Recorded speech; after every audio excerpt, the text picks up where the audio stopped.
Another week, another episode of Lantern Sports Pregame Show with myself, Kevin Lapka, alongside KC Smith. And we got a big one for you this week. The Scarlet Out at the Shoe, number 5 Ohio State, number 20 Penn State, Saturday night. Casey, this is a highly anticipated game. People have had this one circled on the schedule, before the season even started. But now you get an AP Top 25 matchup. You get the Scarlet Out that people are thrilled about. I mean, the buzz here in Columbus. I know you can feel it. Everybody can feel it. What do you like under the lights Saturday night? Who do you like? What do you expect from this game? Well, the guy I like on Ohio State's team, Kevin, Chris Olave. I think it's only appropriate that he was sort of the poster child for Ohio State's social media team, debuting those scarlet uniforms. And he's anchored this receiving corps for the past 2 years just because of his route running and just his great hands in general. But it's oddly enough, he didn't have as much production against Indiana, 2 catches, 24 yards, and a touchdown. But that seemed to be on pace for Olave. The first 2 weeks, he had up over 100 yards, and then those totals fell off to just about 12, 13, 14, and up over 100 yards in consecutive weeks, then back down to 24. So the trends say that he's going to get back up over that hunch of 100 yards.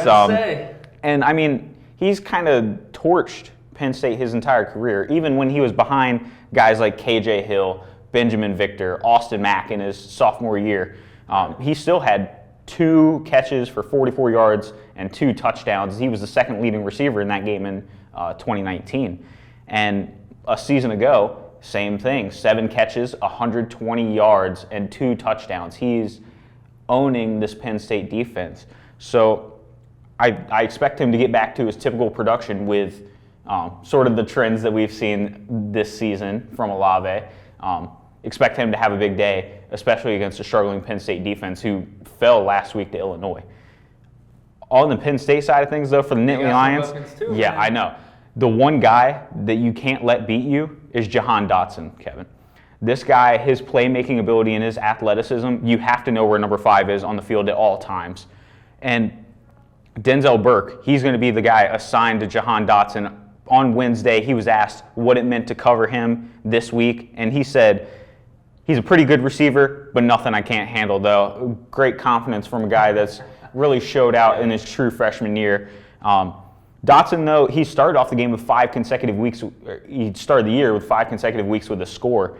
He was sort of limited last week against the second worst passing defense in Illinois' defense. He only had 58 yards through the air.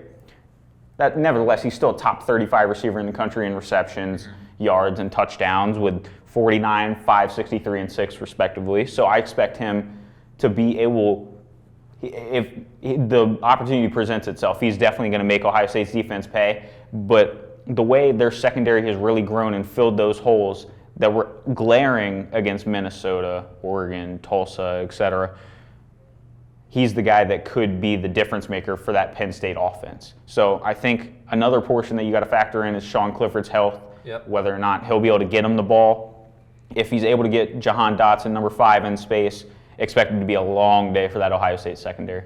Yeah, it could be. And I think the way this game could go, Penn State has not been prolific on offense. They really haven't. Statistically, they haven't. And you saw that last week. You look at the stats here. They're allowing only 9 yards per pass completion, second in the FBS. So they're playing good defense. They're not allowing the explosive play. Ohio State right there at 34th. But the important thing to note is that I don't know if this is going to be a game where we're talking 49-42, just because that's the way Penn State plays, is they're going to limit the explosive plays. Their rushing attack is only allowing 3.7 yards per rush attempt, or the rushing defense, rather. So what is Ohio State really good at, especially as of recent, is getting those big-time plays, those chunk plays. We highlight it week after week, and it doesn't just come in the pass game with Chris Olave. It comes with Travion Henderson, and it's really, really hard to stop that. But if there's a team that can do it, it appears that team could be Penn State. And the reason why that's important for them, if you are a fan of this looking for just a good game, is the fact that Penn State's only scoring 25 points per game. Like I said, not prolific. Ohio State's first in the FBS with 49.3. That's a 24.3 differential between those two teams and their scoring tendencies.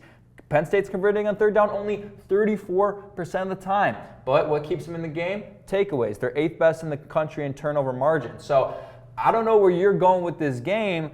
I could see this being kind of a dogfight. You're under the lights. I don't know if we've got rain in the forecast for Saturday night. I think we're clear of rain, so we're not looking at anything like we saw last week. We're hoping we're clear of rain. We're hoping we're clear of rain. Yeah. But heck, even if it is raining, Ohio State put up 54 points in the rain last week, so I don't know how much that matters. But I think this is going to be more of the traditional Big Ten matchup that you're used to seeing. Low scoring, not that low scoring, but lower scoring than what you've seen against non-conference opponents. Gritty. These two teams do not like each other. I think we're going to see that on Saturday night. It's going to be a fun one. I agree with you, Kevin. A lot of these matchups between Penn State, you remember the J.T. Barrett comeback game where it's dogfights down to the end. Penn State gets the best of Ohio State and won that blocked field goal return for a touchdown. So I think it's going to be a dogfight, like you said. It's going to be probably a little bit closer than people were expecting with the way these teams are playing, especially. Yeah, absolutely right. And we'll have the coverage for you here at Lantern Sports TV and the Lantern, our guys Jack and Jacob behind the scenes with the editing and the writing. Be looking out for that on the website, lantern.com, and all of our socials, Twitter, Facebook, Instagram, TikTok, and more. For myself, Kevin Lapka and Casey Smith, we will see you guys next week. Take care.